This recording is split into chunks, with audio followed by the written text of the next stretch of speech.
Hi friends, it's Eden. I help beautypreneurs make their first natural products for sale.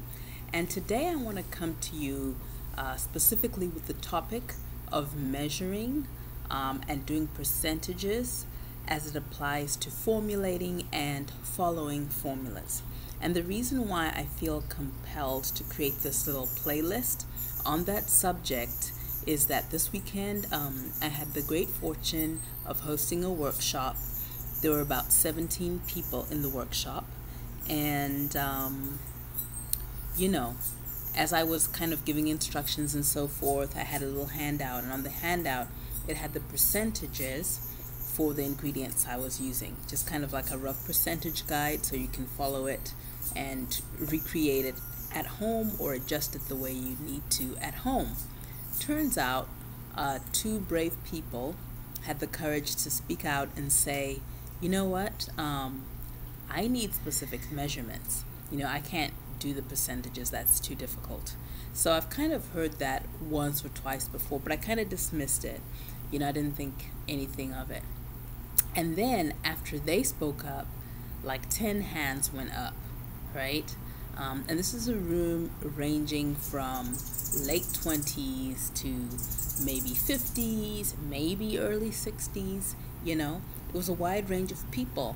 And all these women raised their hand and said, we can't do percentages. And I was just like, wow. And I had ignored that for a while. I was just like, well, people just have to learn. If they want to learn to formulate, they'll have to learn how to do that math. I'm not a math teacher, Thank goodness I'm able to help my 6-year-old with her math now, But I don't know. It's like when I was in college, the things I was learning, my chemistry teacher told me, well, we didn't learn this until graduate school. So the science gets more and more advanced as time goes on. So chances are the things that I learned in college, other people will learn in high school, right?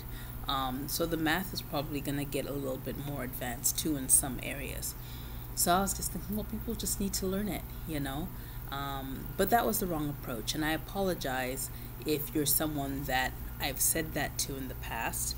So I feel motivated to create this just to help you at least get your measuring right. Because if you don't measure the right way, you could have the best formula in the world that's the most nourishing, most hydrating, most, protective, creating the most cell turnover in the skin, the most hair growth, the most everything wonderful. But if you've measured everything wrong, then it's pointless.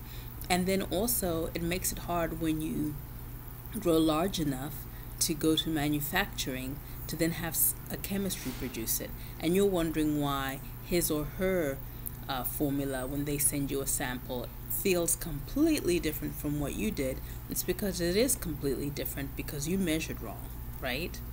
And some of these women were asking me to do things in cups and teaspoons, like baking. And I was like, okay, I'm going to do it for the people who attended this workshop. I'm going to measure all the things correctly, and then I'm going to measure those into teaspoons and cups the way you would in baking and send it to them privately in an email, right? Because most of them are just doing this at home. I'm also going to give them the correct weights so that they can measure it accurately on a scale for the handful that wanted to actually make a business out of this. But for you guys, I can never ever give you something in teaspoons and cups and stuff because I don't want to train you to do things the wrong way. The only time you'll ever get away with that is if you're making an oil blend, okay? If you're making an oil blend, you might be able to get away with that. Simply because, 2 ounces of olive oil is probably going to weigh the same on any day. So if you do 2 ounces of olive oil and 2 ounces of carrot seed and 8 ounces of sunflower and 2 ounces of argan, and that's your oil blend, it'll be same all the time. So in this little playlist, I will cover things like density. What is density? And it's the density issue that necessitates that we weigh everything instead of doing everything by volume. So density and why it dictates why we have to weigh things by weight, versus volume.